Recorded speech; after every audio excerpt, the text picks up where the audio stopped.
want to follow up on immigration for a second, because I just want to be clear. What the President decided Saturday was that he wouldn't take any executive action until after the November election. Right? So what the President's decided is that he's decided to revisit the entire question of taking executive action until after the election, because to my mind and many advocates who've been pushing for this, they're very different things. Good. I appreciate you giving me the opportunity to clarify this to the extent that there is any ambiguity here. The President has decided that he will take executive action within the confines of the law to fix those aspects of the broken immigration system that he's able to fix before the end of the year. And that is a decision that he has made, and that is something that will occur. Now, some of the static that you might say in the media over the weekend was related to the President's earlier commitment to acting before the end of the summer. What the President has decided is that he will act now before the end of the year. The President has not in any way altered his commitment or interest in taking executive action, again, within the confines of the law, to act where Congress hasn't, and more specifically to act where congressional Republicans have blocked congressional action.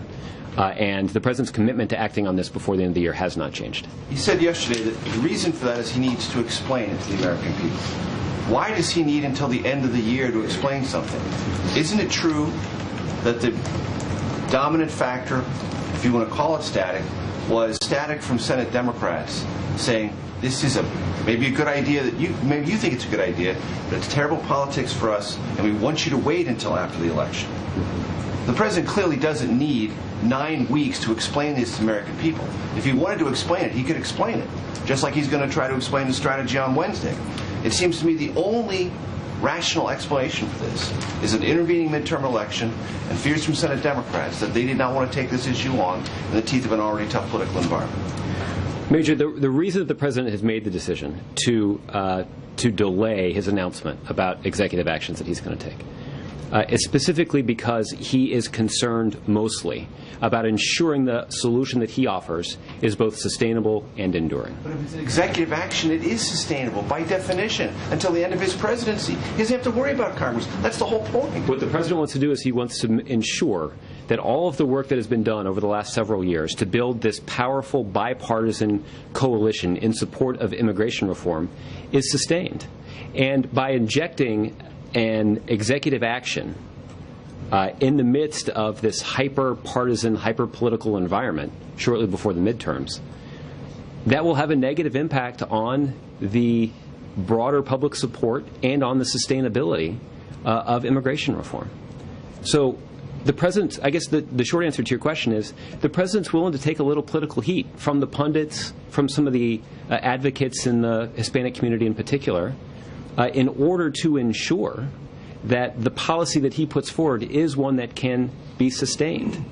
And the fact is, we haven't seen a similar willingness from congressional Republicans to take a little heat to do what's in the best interest of the country. In fact, we've seen congressional Republicans do exactly the opposite.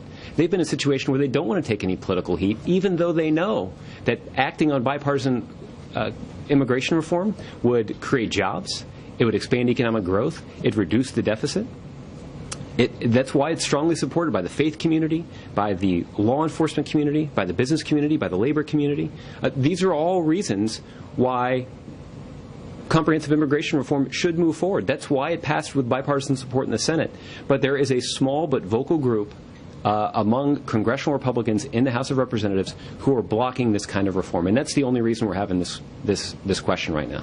Not really what he said he was going to do on the timeline. He said he was going to do it as an act of courage. Well, what the President has done, I mean, look, Major, it's not a surprise to anybody at the White House, or it certainly isn't a surprise to me. I won't speak for my colleagues. It's not a surprise to me that there were some people in the newspaper over the weekend who were critical of the President's decision to announce these executive actions before the end of the year as opposed to the end of the summer. That criticism is not a surprise. It wasn't. That criticism was anticipated.